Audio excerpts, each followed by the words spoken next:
Hermanos, qué bendición poder verles, poder saludarles y poder reflexionar juntos en la palabra de Dios. Qué gran bendición. Quisiera pedirles, hermanos, que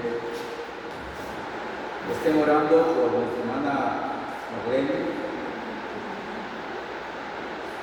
Ella salió esta madrugada para los Estados Unidos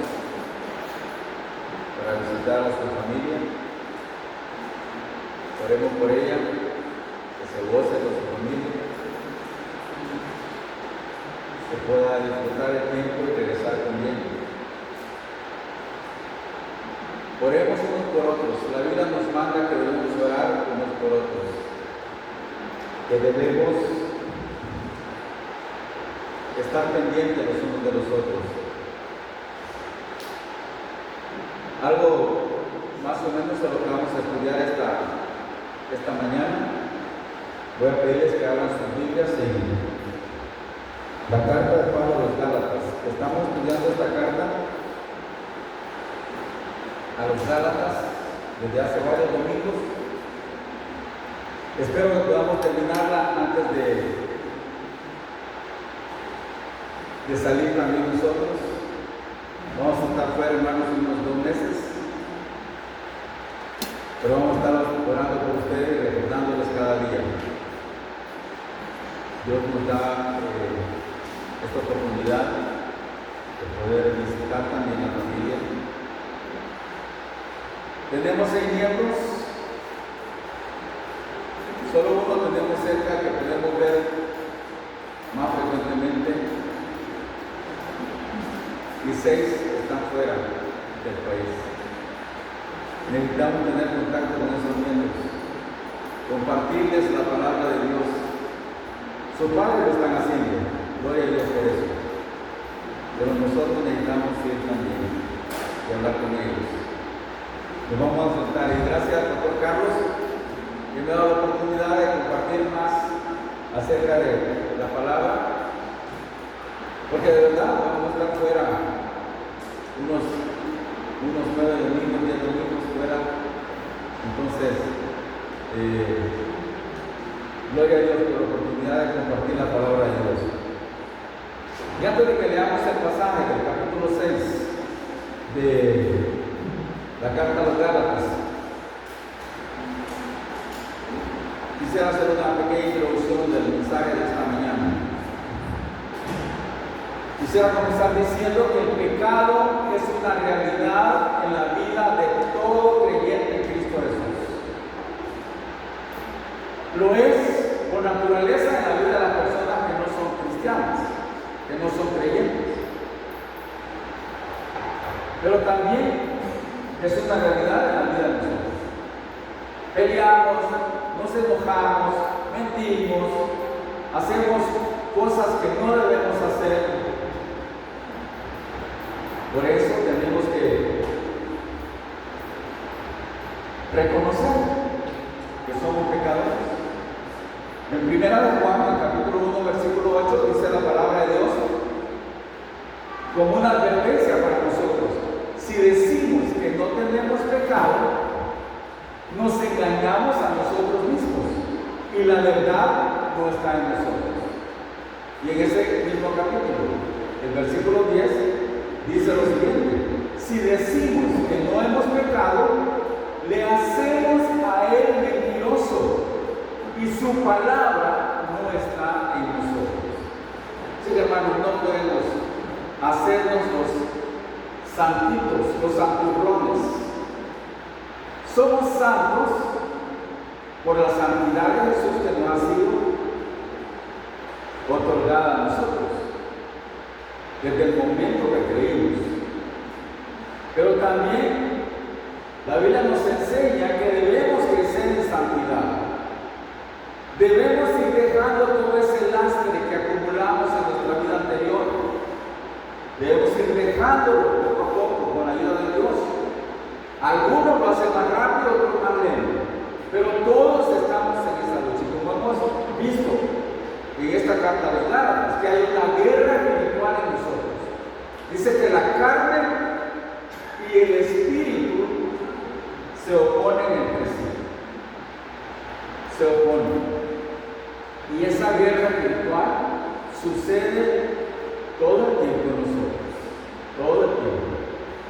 Estamos en lucha permanente. Una guerra permanente.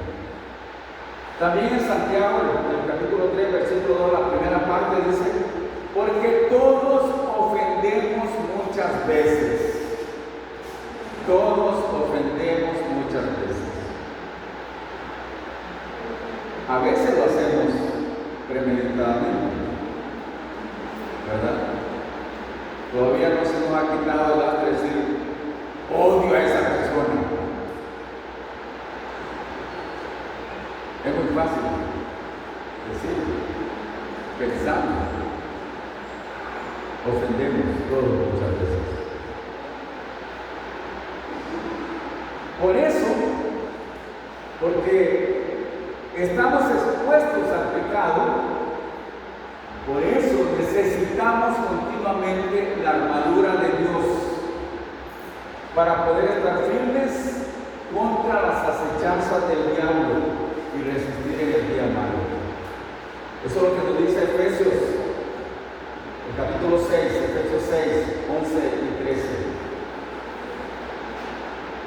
Necesitamos ponernos la armadura de Dios para poder estar firmes contra las acechanzas del diablo. También necesitamos obedecer la advertencia del escritor Santiago acerca de ser tentados y descargados por nuestras propias concupiscencias. También debemos estar pendientes de la advertencia, de la amonestación que nos hace cuando desechar toda inmundicia y abundancia de malicia. En Santiago 1, versículos 14 y 21. Debemos de hacer eso, hermanos.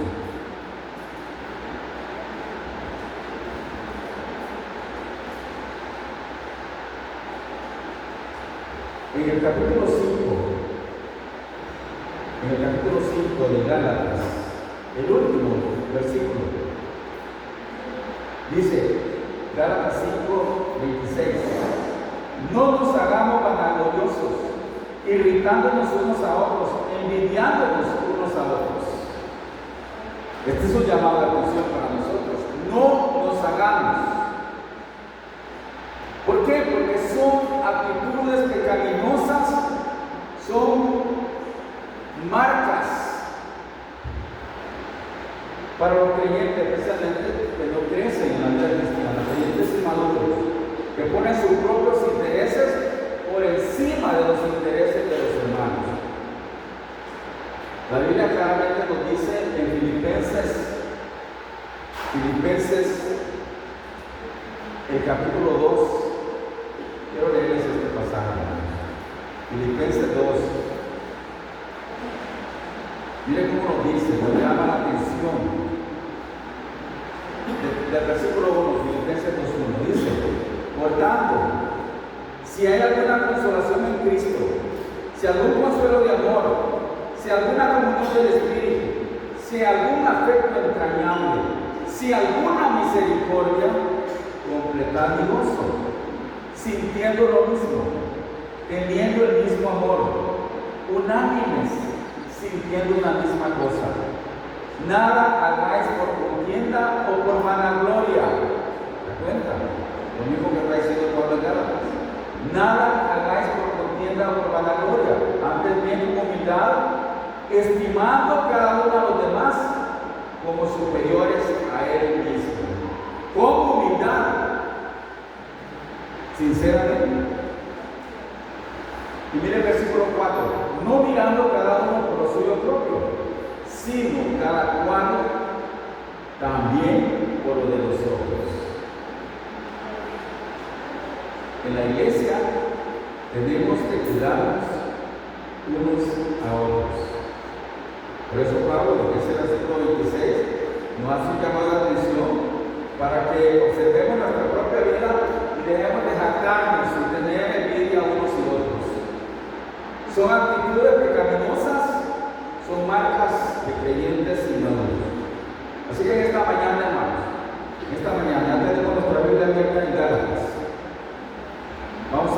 reflexionar por unos momentos en los versículos Gálatas 6. Vamos a reflexionar en los primeros 5 versículos. Y vamos a leer Gálatas 6, 1 al 5. Recuerden que Gálatas se escribió para combatir la herejía del legalismo. Pablo le había compartido la gracia de Dios a las personas en Galacia. Se convirtieron en las personas, formaron una iglesia, pero también entraron los falsos maestros y empezaron a enseñar falsa doctrina, el legalismo. Tienen que guardar la ley, tienen que guardar los mandamientos, si no, no son salvos. Legalismo puro. Tienen que obedecer toda la escritura. Debemos hacer un esfuerzo, pero no, como decían ellos, para salvarnos, sino porque somos salvos. Esa es la gran diferencia. Porque hemos confiado en el Señor. Debemos obedecer su palabra por amor. Por amor. Dice la palabra de Dios: hermanos, si alguno fuere sorprendido en alguna falta, vosotros que sois espirituales, restauradle con espíritu de mansedumbre, considerándote a ti mismo, no sea que tú también seas tentado. Versículo 2: sobrellevados uno la carga de los otros y cumplir así la ley de Cristo. Porque el que se cree ser algo, no siendo nada, a sí mismo se engaña. Así que cada uno someta a prueba su propia obra, y entonces tendrá motivo de gloriarse solo respecto de sí mismo y no en otro, porque cada uno llevará su propia carga. Porque cada uno llevará su propia carga. Hay dos consejos vitales importantes en este pasaje. Número 1, restauración a los sorprendidos en pecado. Y número 2, llevar las cargas de otros y las nuestras, para que la vida en la iglesia sea un constante crecimiento espiritual. El primer consejo es restaurar. Restauración a los sorprendidos en pecado, y luego llevar las cargas de otros y las nuestras también. ¿Están dispuestos, hermanos? ¿Están dispuestos a obedecer la palabra de Dios? Llevar la carga de otros. No es fácil, pero es lo que nos manda la palabra que hagamos. Y debemos hacerlo. Vamos a orar. Señor, te damos gracias por tu palabra. Y ahora que vamos a meditar en ella, ayúdanos, Señor, a ser coherentes como lo es tu palabra. Capacítanos, Señor, para hacerlo. Bendice la iglesia, bendice a cada hermano, que tu nombre sea exaltado, que tu nombre sea glorificado. Lo pedimos por Cristo Jesús. Amén. Hermanos, el apóstol Pablo no está escribiendo a no creyentes, está escribiendo a creyentes. Hermanos, si alguno fuere sorprendido en alguna falta, vosotros que sois espirituales, restaurado con espíritu de mansedumbre, considerándote a ti mismo, no sea que tú también seas tentado. Considerándote a ti mismo. Miren lo que estaba Pablo explicando, diciéndonos acá en este versículo. Debemos examinar analizar cuidadosamente la palabra del apóstol Pablo. No está hablando probablemente de errores doctrinales, pero sí está hablando de pecar, de pecado, de faltas. Es extraño que no dice si alguno fuera sorprendido en algún pecado, sino faltas. Podrían ser faltas menores, por las cuales una persona puede ser superada por la debilidad de su carne. Entonces el término que elige Pablo, inspirado por el Espíritu Santo, es falta, ¿verdad? Y para minimizar la ofensa, aún más, como si quisiera disculparla por completo y quitarle toda la culpa a la persona que ha cometido la falta, habla de él o de ella como si hubiera sido sorprendido, seducido por el diablo y por la carne. Ahora, ¿qué es lo que tienen que hacer los hermanos espirituales? ¿Qué es lo que tenemos que hacer? Restaurar es la acción, es el verbo. Restaurar. ¿Qué significa restaurar?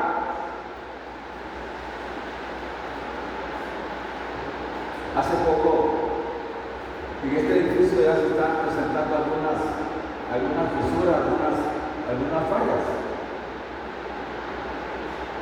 Lijaron, pintaron y ya no se mira nada de lo que se restauró. Se restauró. Eso es restaurar. Volver a poner en orden. Volver a poner en orden. Los sorprendidos en alguna falta necesitan ser restaurados. No deben ser ignorados. No deben ser ignorados. Pero ¿cómo lo vamos a hacer? Con un espíritu de mansedumbre, considerándote a ti mismo.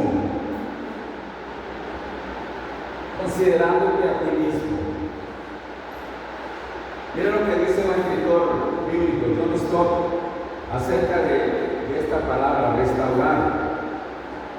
Dice John Stott, el verbo es instructivo. Catartizo es el verbo en griego.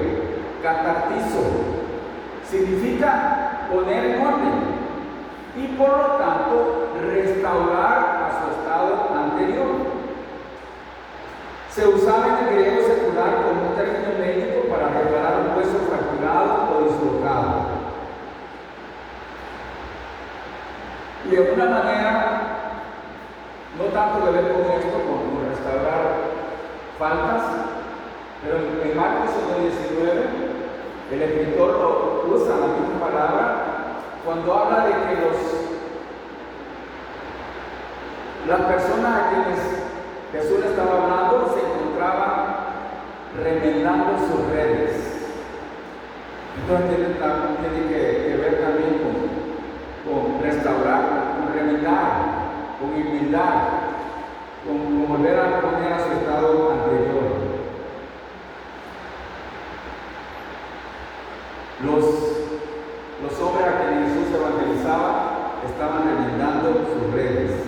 Este trabajo de restauración a menudo se descuida en la iglesia. Eso es una verdad. Por diversos motivos. No nos queremos meter en problemas. Pensamos que no va a ser bien aceptada nuestro punto de vista. Y tantas cosas. Pero hermanos, debemos hacerlo. Restaurarle, dice. La orden, es una orden. Y es un presente continuo también. Restaurarle con espíritu de mansedumbre. A veces nosotros como creyentes tenemos la tendencia a fingir que el pecado nunca sucedió. No nos damos por enterados. O el otro extremo es que tendemos a reaccionar con demasiada dureza hacia el que ha pecado. En vez de restaurarlo, lo matamos, porque lo condenamos. Entonces debemos de buscar un equilibrio entre estos dos extremos. Y ese equilibrio solamente puede ser negociado con lo espiritual. Como dice el Señor aquí, eso debería ser normal, restaurar debería ser normal, pero no lo es. A veces tomamos otro camino, el de hacer chismes, de chismear, o el de emitir juicios severos, aprobando sin discernimiento. Pero la Biblia nos enseña cómo debe ser, ¿verdad? La restauración debe ser con un espíritu de mansedumbre. Y siempre debe ser así, con un espíritu de mansedumbre. ¿Qué significa eso? Con pleno conocimiento, con plena comprensión de nuestra propia debilidad y corrupción. Ese es el espíritu de mansedumbre. Los que restauran deben protegerse contra la tentación del orgullo, así como contra la misma tentación con la que lucha el que va a ser restaurado. Porque muchas veces podemos estar aconsejando a alguien a que no haga lo que ofende a Dios y nosotros lo estamos haciendo. Entonces, debemos tener mucho cuidado. Martín Lutero escribió un comentario de Gálatas. Él escribió un comentario. Y con respecto a este pasaje, dijo Martín Lutero, que los ministros del Evangelio aprendan de Pablo cómo tratar con los que han pecado. Eso dijo Martín Lutero. Porque la Biblia dice, si alguno es sorprendido por una falta, no agraven su dolor, no lo regañen, no lo condenen, levántenlo y devuélvanle la fe con dulzura. Eso es lo que tenemos que hacer. Desde luego, orar intensamente, clamar al Señor, pedir sabiduría al Señor.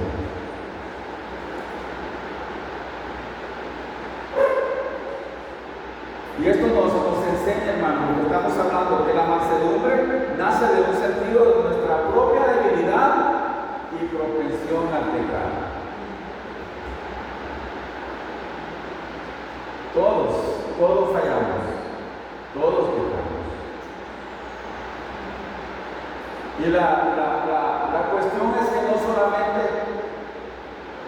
el liderazgo de la iglesia, los ancianos, sino que entre todos tenemos que ayudarnos a nosotros también, porque fallamos también, y ustedes nos pueden ayudar. Pero ¿cómo lo vamos a hacer? Con un espíritu de mansedumbre, considerándonos como somos nosotros, con mucha oración. Dice un escritor con respecto a este pasaje de Gálatas, dice, la influencia de los legalistas entre los Gálatas hizo necesaria esta advertencia, porque nada revela mejor la maldad del legalismo que la forma en que los legalistas tratan a los que han pecado. Disciplina. 6 meses sentado ahí en la silla, no puede hacer nada, no hablar con nadie. Legalismo puro, sin gracia, sin amor. Pero la Biblia dice que debemos restaurarnos unos a otros. Restaurarnos con un espíritu de mansedumbre.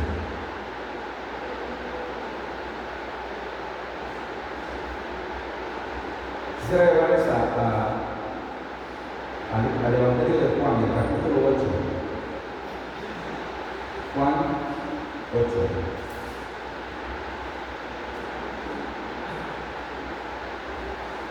Desde el versículo 3, Juan 8:3 en adelante. Entonces los escribas y los fariseos le trajeron una mujer sorprendida en adulterio y poniéndola en medio, o sea, el ejemplo de legalismo eran los escribas y los fariseos. Exigían a la gente que cumpliera la ley a cabalidad, pero ellos no la cumplían. Entonces le trajeron a Jesús una mujer sorprendida en adulterio y poniéndole en medio le dijeron: Maestro, esta mujer ha sido sorprendida en el acto mismo de adulterio. Y en la ley nos mandó Moisés a apedrear a tales mujeres. Tú pues, ¿qué dices? Mas esto decían tentándole para poder acusarle. Pero Jesús, inclinado hacia el suelo, escribía en tierra con el dedo. ¿Qué estaría escribiendo Jesús? No quiero preguntar, hermanos. Y como insistieron en preguntarle, se enderezó y les dijo: el que de vosotros esté sin pecado, sea el primero en arrojar la piedra contra ella. E inclinándose de nuevo hacia el suelo, siguió escribiendo en tierra. Mire la reacción. Pero ellos, al oír esto, acusados por su conciencia, salían uno a uno, comenzando desde los más viejos hasta los postreros, y quedó solo Jesús y la mujer que estaba en medio. Enderezándose Jesús y no viendo a nadie sino a la mujer, le dijo: Mujer, ¿dónde están los que te acusaban? ¿Ninguno te condenó? Ella dijo: Ninguno, Señor. Entonces Jesús le dijo: Ni yo te condeno. Vete y no peques más. Esa es nuestra razón. No es condenación. Volver a poner en orden. Volver a poner en orden. Así que podemos ver acá que Jesús no estaba interesado en destruir a esta mujer como le estaban los escribas y fariseos. Ninguno de nosotros, como creyentes, como hermanos en la fe, vamos a destruirnos unos a otros.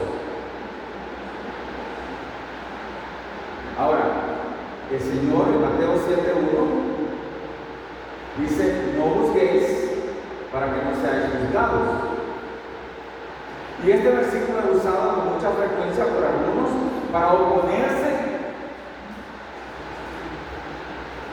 a que se les restaure, oponerse a la disciplina de la iglesia.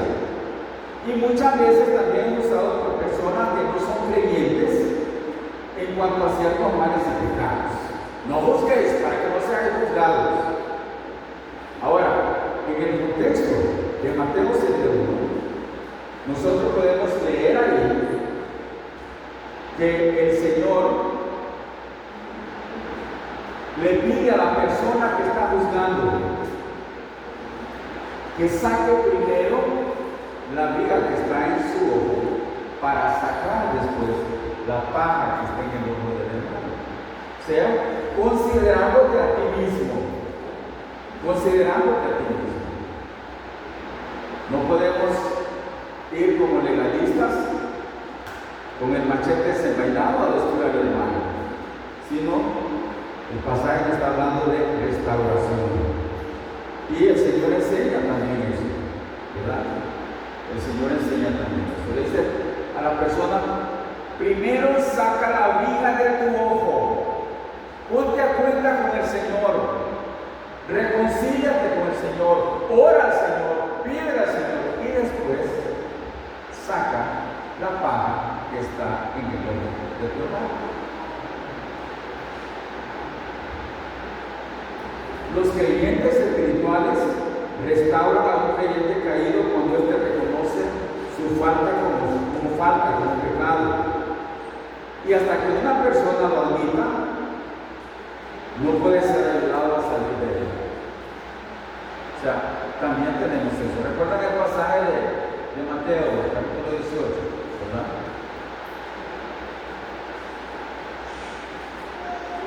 Los pasos que deben darse para la restauración, para la disciplina de una persona. Primero, ir a hablar solamente uno con esa persona, en amor. Si no reconoce su pecado, ir con otro y hablar con esa persona. Si aún así mantiene su punto de vista, entonces hay que decirlo a la iglesia, delante de la iglesia, para que se arrepienta. Y si no, dice, pues denle por mentir y criticar. No es creyente, no es creyente. Entonces, hermanos, la restauración de los hermanos siempre debe hacerse con espíritu de mansedumbre, con espíritu de mansedumbre. Como dice la advertencia, considerándote a ti mismo, no sea que tú también seas tentado. Esto muestra con claridad que los creyentes espirituales pueden caer o tropezar. Claro que sí. Porque estamos hechos, hermanos, del mismo material de todo lo que han caído. Caemos, fallamos. Y esta advertencia, considerándote a ti mismo, es muy importante para tenerla en cuenta siempre. Considerándote, el apóstol Pablo le pone una palabra, scopeo es la palabra, considerándote. Significa observar con cuidado. Y esta palabra recalca la necesidad de tener una atención continua y diligente en cuanto a su propia pureza espiritual. Scopeo. No me olvide esa palabra. Habla. ¿Cómo estoy yo en cuanto a mi pureza espiritual? Cada uno de nosotros. Y la actitud como creyentes espirituales al restaurar tiene que ser con la actitud del Señor Jesús. Cuando un hermano tiene la oportunidad de brindar ayuda a un hermano caído, debe pedir una porción especial del amor y la bondad del Señor Jesús. Pensemos juntos en esto, hermano. Pensemos en esto. Si el Padre Celestial no quiere que ni siquiera uno de los suyos se pierda, y si el Hijo del Hombre, el Señor Jesucristo, no vino para perder las almas, sino para salvarlas,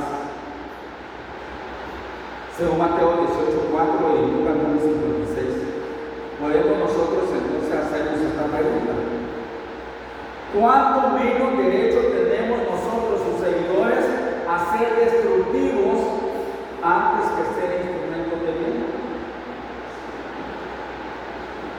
Hermanos, debemos ser instrumentos de bien. Debemos ser instrumentos de bien en nuestras relaciones unos con otros. Debemos ser instrumentos de bien. Voy a leer por última vez este versículo. Hermanos, si alguno fuere sorprendido en alguna falta, vosotros que sois espirituales, restauradle con espíritu de mansedumbre, considerándote a ti mismo, no sea que tú también seas tentado.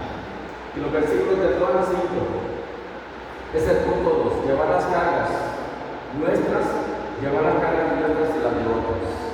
O sea, llevar las cargas de otros y las nuestras también. Dice el versículo 2: sobrellevados uno las cargas de los otros y cumplir así la ley de Cristo. Este es un consejo que nos da la palabra de Dios. Es una responsabilidad también para todo creyente. Servir, ayudar a los hermanos a mantenerse en pie, animarnos unos a otros, alentarnos unos a otros, dice la palabra de Dios. Los creyentes debemos sobrellevar, ¿verdad? Esto es un presente continuo. Debemos sobrellevar todo el tiempo las cargas de los otros. Los unos, las cargas de los otros. Sobrellevar alude a la idea de soportar el peso con aguante y entereza. Cargas es la traducción de bags Vagos en el idioma griego. Se refiere a cargas pesadas que son difíciles de levantar y poder llevar. Cargas, vagos. Y en este sentido, en este pasaje se usa un sentido metafórico, representando cualquier problema o obstáculo que una persona tiene dificultades para lidiar con sí misma. La iglesia, los creyentes debemos estar prestos para ayudar. Y acá en lo que dice, lo que está diciendo, alguna falta, pues se refiere, desde luego, a una tentación persistente y opresora que se convierte en una carga para el hermano, una carga más pesada que una persona puede llevar. Entonces viene la ayuda de los hermanos. Así que la figura que tenemos aquí, sobrellevar los unos la carga de los otros y cumplir así la ley de Cristo, es la figura de una persona hundida bajo una pesada carga que no la puede llevar. Y entonces, cuando hacemos eso, cuando aprendemos a sobrellevar las cargas los unos de los otros, lo que estamos haciendo en realidad es cumplir la ley de Cristo, cumplir con la ley de Cristo. Miren Juan, el Evangelio de Juan, el versículo 13, el capítulo 13, versículo 24 y 25. Miren lo que dice el Señor: un mandamiento nuevo os doy, que os améis unos a otros, como yo os he amado, que también os améis unos a otros. En esto conocerán todos que sois mis discípulos, si tuviereis amor los unos por los otros.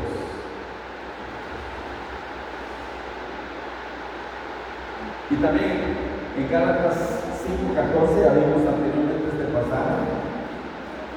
Mire lo que dice Gálatas 5:14. Porque toda la ley en estas solas palabras se cumple: amarás a tu pueblo como a ti mismo. Esa es la ley de Cristo. Y Romanos 13. Mire lo que dice también en Romanos 13, versículo 8 y versículo 10. Romanos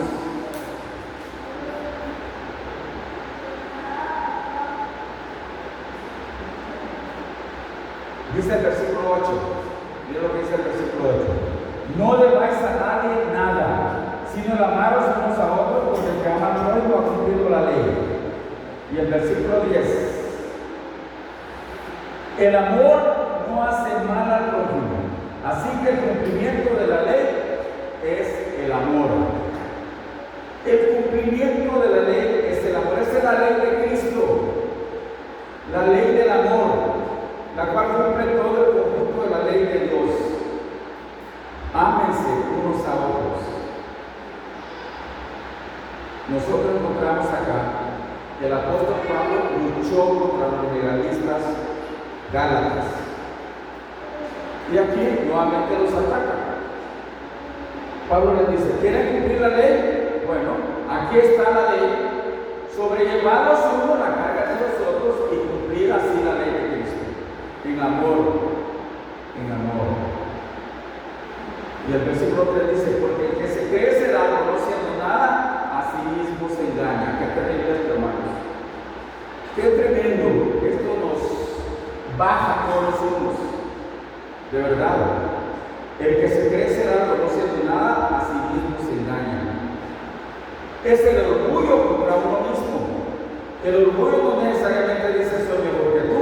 El orgullo simplemente dice soy más importante que tú. Así que merezco más de mi propia atención y amor que tú.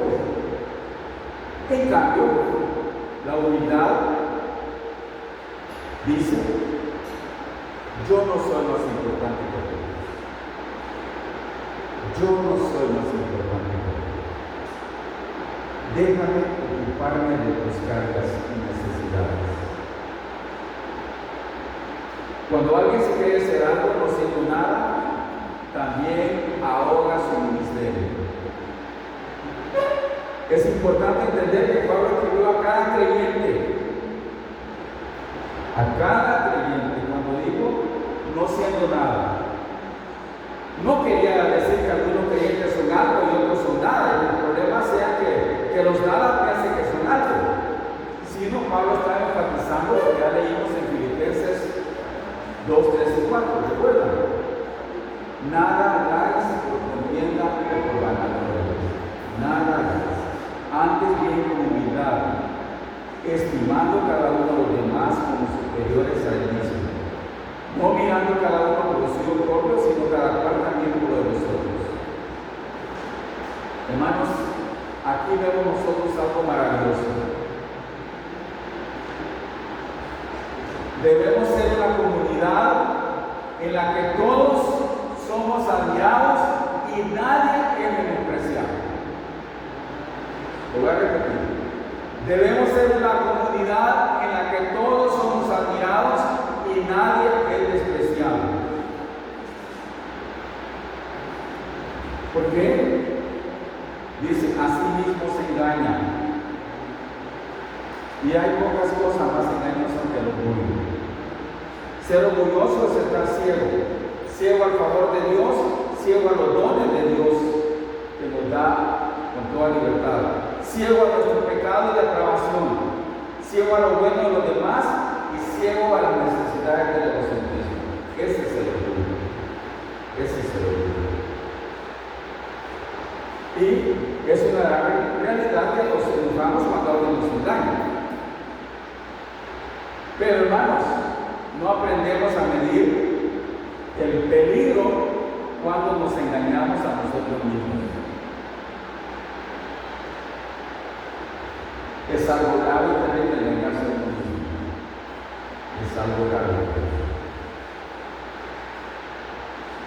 Un escritor dijo, la miseria de la mayoría de los hombres es que sus mentes están tan mal colocadas como sus ojos. Ninguno de ellos mira hacia adentro. ¿Se da cuenta? La miseria de la mayoría de los hombres es que sus mentes están tan mal colocadas como sus ojos. Ninguno de ellos mira hacia adentro. Solo vemos los defectos de los demás. Debemos aprender a verlos hacia adentro. Ya sabemos nosotros, ¿verdad? Que el mayor de los engañadores es Satanás. Pero él pensó ser alguien siendo nada. Y él a sí mismo se engaña. Y se sigue engañando a sí mismo. Porque él piensa que va a vencer. Trabaja en eso. Pero nosotros sabemos que la victoria es de Dios. La victoria es de Dios. Así que, dice el versículo 4, cada uno someta a prueba su propia obra, y entonces tendrá motivo de gloriarse solo respecto de sí mismo y no en otro. Entonces, la primera responsabilidad del creyente consiste en examinarse a sí mismo. Someta a prueba su propia obra. La palabra griega es dokimazo, que significa aprobar tras someter a prueba. Eso significa dokimazo. Aprobar tras someter a prueba. Para poder estar seguro de sus propias actitudes y sus vidas delante del Señor. Eso es lo que tenemos que hacer, hermanos, antes de ayudar a otros. Examinarnos a nosotros mismos. Ver cómo estamos nosotros mismos. Y entonces, dice el pasaje, y solo entonces tendrá motivo de gloriarse en la forma adecuada. Si después de un examen honesto de uno mismo algo queda por lo cual pueda gloriarse, tiene que ser usado como motivo para gloriarse en el Señor, no en uno mismo, es en el Señor. Y luego el versículo 5 dice, porque cada uno llevará su propia carga. Ahora, hermanos, la Biblia nos enseña que un día el Señor va a examinar nuestras obras. Y en la Biblia lo conocemos como el tribunal de Cristo. El tribunal de Cristo. Aparecen dos pasajes en la Biblia, los vamos a ver rapidito. Romanos 14:10. Romanos 14:10. Miren lo que dice.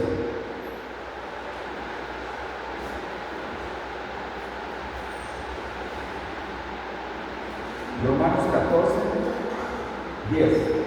Dice, pero tú, ¿por qué juzgas a tu hermano? O tú también, ¿por qué menosprecias a tu hermano? Porque todos compareceremos ante el tribunal de Cristo. Todos. Los creyentes. Y el otro pasaje es 2 Corintios 5:10. 2 Corintios 5:10. Mire lo que dice.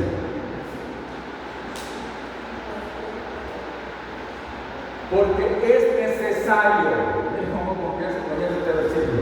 Porque es necesario que todos nosotros comparezcamos ante el tribunal de Cristo, para que cada uno reciba según lo que haya hecho mientras estaba en el cuerpo, sea bueno o sea malo. Así que nuestras obras van a ser examinadas por el Señor. Van a ser examinadas. Ahora, cuando la palabra dice en este versículo 5 de Gálatas, porque cada uno llevará su propia carga, pareciera que hay una contradicción con el versículo 2. Pero fíjense, Pablo usa dos palabras diferentes en estos pasajes. Él está usando una palabra en el versículo 2 que se traduce carga y está usando otra palabra en el versículo 5 que también se traduce carga. Y en el versículo 12 dice que debemos llevar las cargas los unos de los otros. Y en el versículo 5 dice que cada uno llevará su propia carga. Bueno, el versículo 5 está hablando de nuestra propia responsabilidad final ante Dios.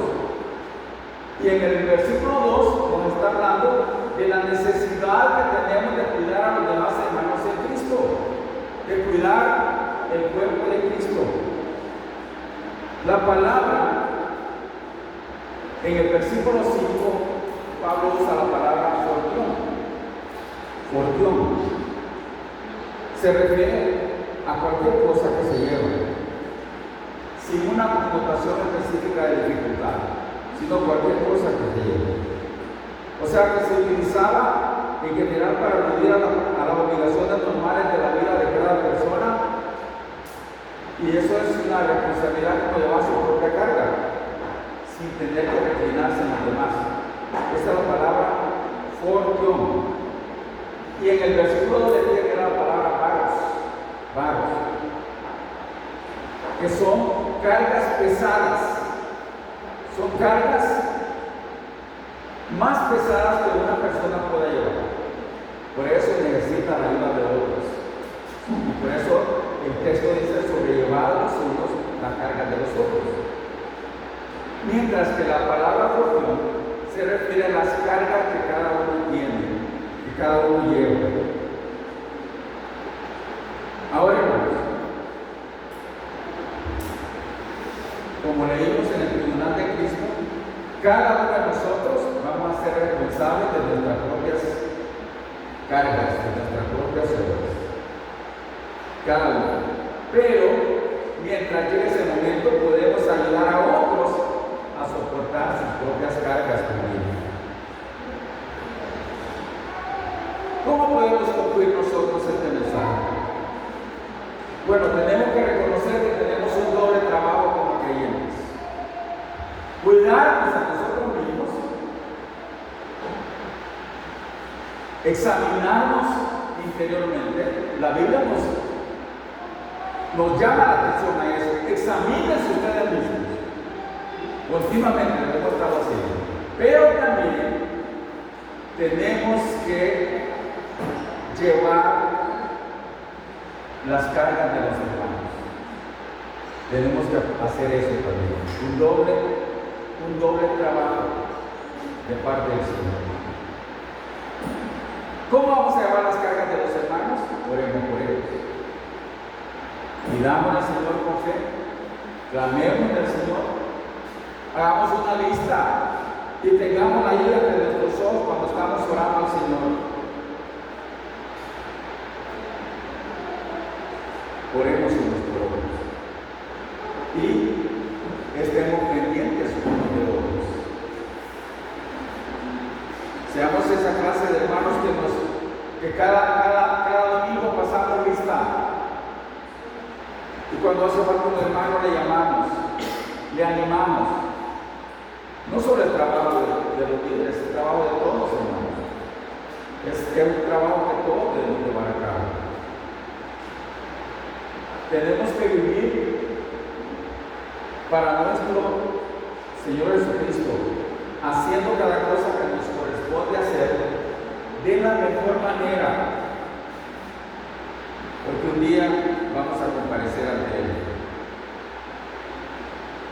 Romanos 14:12 dice, de manera, fíjense bien, si lo quieren leer ahí, Romanos 14:12, de manera que cada uno de nosotros dará a Dios cuenta de sí. Romanos 14:12. Voy a replicar en mi Biblia. De manera que cada uno de nosotros dará a Dios cuenta de sí. Reflexionemos en esto, hermanos. Reflexionemos en esto. Seamos creyentes espirituales y ayudémonos unos a otros. Aprendamos a sobrellevar los unos las cargas de los otros y llevemos también nuestra propia carga. Oremos. Señor, te alabamos por este llamado de exhortación que nos hace tu santa palabra, escrita por el apóstol Pablo, inspirado por el Espíritu Santo, y que ha quedado plasmada para nosotros. Señor, ayúdanos. Solos no podemos. Te necesitamos continuamente.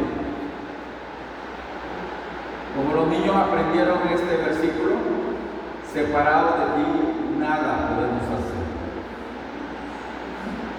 Pero contigo somos más que vencedores. Tu palabra dice, todo lo puedo en Cristo, que me fortalece. Señor amado, bendice a cada hermano, ayuda a cada uno, dirígenos, guárdanos, que amemos la iglesia, que nos amemos unos a otros y que siempre estemos anhelantes para vernos cada domingo, para saludarnos, para motivarnos a seguir adelante en la vida cristiana. Gracias, Señor. Gracias por tu palabra que es viva y eficaz. Y gracias por guiarnos a través de tu palabra. Te lo pedimos en el nombre de Cristo, nuestro Salvador. Amén. Que Dios les bendiga, hermano.